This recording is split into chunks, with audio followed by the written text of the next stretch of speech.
आम आदमी पार्टी के प्रदेश प्रवक्ता वंशराज दुबे ने पार्टी कार्यालय में कहा कि पिछले कुछ दिनों से भारतीय जनता पार्टी जो खुद को संस्कारी पार्टी बताती है, उसके संस्कारों की एक बहुत बड़ी श्रृंखला अब आप लोगों के बीच आ रही है। मैनपुरी के अंदर भारतीय जनता पार्टी की महिला मोर्चा की मंडल अध्यक्ष के बेटे के 130 से ज्यादा अश्लील वीडियो वायरल हुए थे। भारतीय जनता पार्टी खुद को सबसे ज्यादा संस्कारी पार्टी बताती है। जो पिछले एक महीने से यह सिलसिला चल रहा है, उस पर मोदी और योगी लगातार चुप्पी साधे हैं। ये जो घटना मैनपुरी में हुई है, ये कहीं ना कहीं प्रज्वल रमन्ना से प्रेरित होकर भारतीय जनता पार्टी का नेता मैनपुरी में इस पूरे तरीके के कार्यक्रम को अंजाम दे रहा है। आप नेता वंशराज दुबे ने कहा कि जिस तरह से बेंगलुरु के नेता प्रज्वल रमन्ना के 2000 से ज्यादा वीडियो जनता के सामने आए थे, प्रधानमंत्री उसके लिए वोट मांग रहे थे, और जब वे ये वाकया जनता के सामने आया तो उसे देश छोड़कर बाहर जाना पड़ा। ऐसे मामले की एक बहुत बड़ी लिस्ट सामने आ रही है।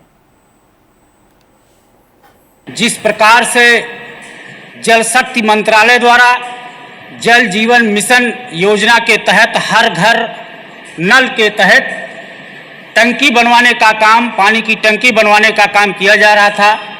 लखीमपुर के शेखपुरा गांव में जिस टंकी का उद्घाटन भी नहीं हुआ,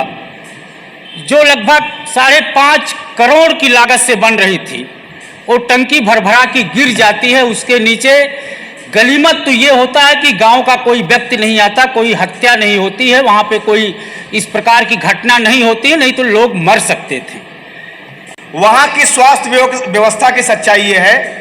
कि आप सरकारी अस्पतालों के अंदर जब आप देखते हैं तो डॉक्टर पर्चे पर दवाई लिखता है कि इस दवा को बाहर से लेकर आओ,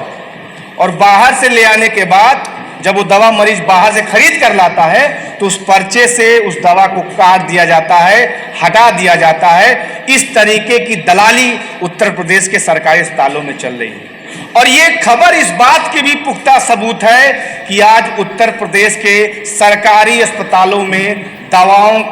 जरा सी दवाओं का बिल्कुल अभाव है। बिल्कुल दवाएं हैं ही नहीं सरकारी अस्पतालों में, ये सच्चाई ये खबर भी बता रही है।